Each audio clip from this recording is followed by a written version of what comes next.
Welcome to our channel. Today we how to upgrade your sales automation with ActiveCampaign, beginner guide step by step clearly. Begin by logging into your ActiveCampaign account.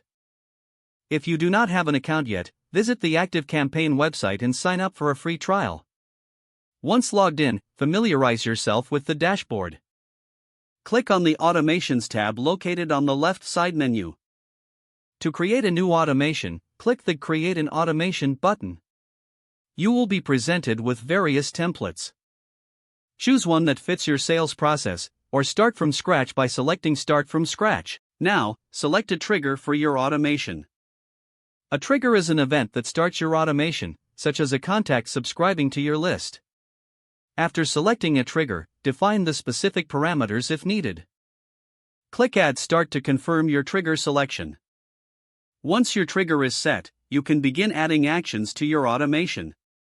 Actions are the steps that happen after the trigger occurs.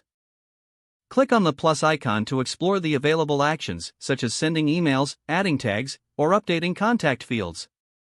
Select the action that aligns with your sales goals.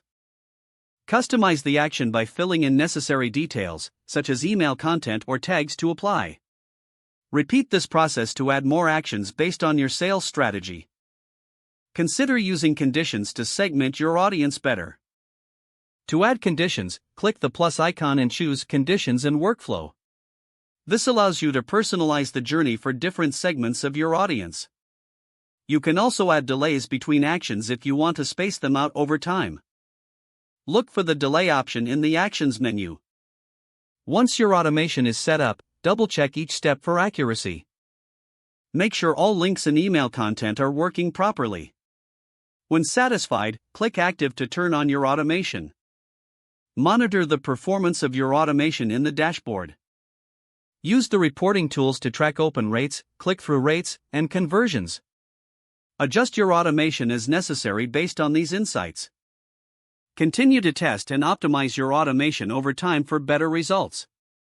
Don't forget to like this video and subscribe to our channel for more step-by-step tech guides.